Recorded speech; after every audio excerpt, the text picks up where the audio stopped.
In Mary Shelley's novel Frankenstein, Shelley displays the effect a relationship can have on one's identity. Identity comes from self-reflection and how someone views themselves.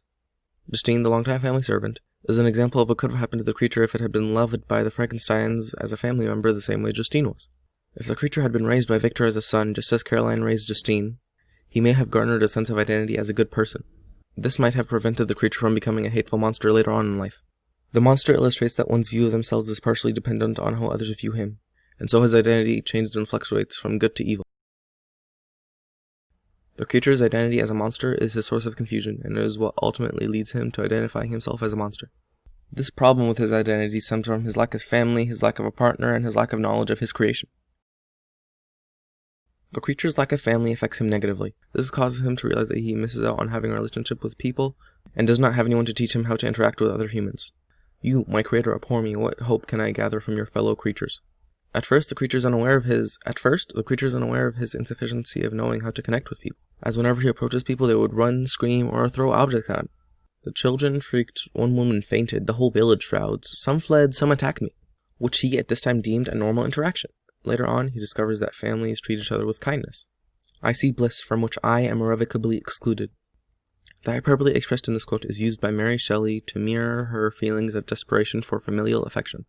When the creature observes the de Lacys functioning as a family unit, he realizes that he does not have a family of his own, a family who will not look upon him in horror, people who will treat him as he observes the de Lacys treating one another, one that will give his existence meaning. If he is unable to experience any connections with humans, then this affirms that he is not human, and if he is not human and will never be accepted as one, then this confirms that he must be a monster. For a partner is derived from his observation of the de Lacys and their quiet sadness. Felix shows melancholy beyond expression, which dissipates when Sophia visits for the first time. The change in attitude and emotions is observed by the creature to be most extensive in Felix.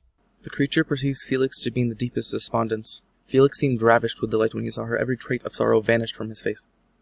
In this quote, Shelley uses the juxtaposition of Felix's newfound happiness with his past sorrow to highlight the importance of a partner. The creature relates to Felix's sorrow and despondence because he also feels alone and empty. I am alone and miserable.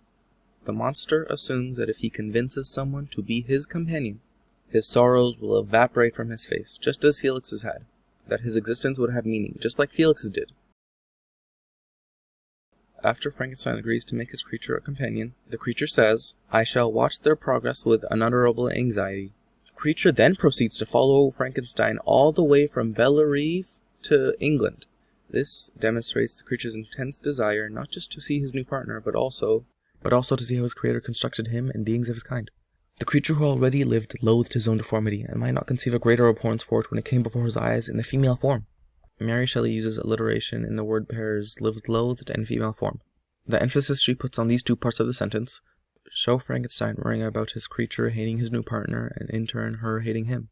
She also might turn with disgust from him.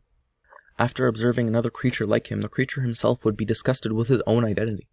The same happens when the monster sees his face in the water and says, when I became fully convinced that I was in reality the monster I am. The creature has a distorted sense of self when he sees his face because he realizes the monstrosity that he is. He realizes the villagers were right, and that he's very different from human beings. This self-realization is the final step to him becoming the monster that he is. The creature's lack of family, lack of partner, and understanding where he originates from are what lead the creature into his transformation as a monster. Towards the end of the novel, the creature finally identifies himself as a monster, when he says to Frankenstein, You are my creator, but I am your master, obey.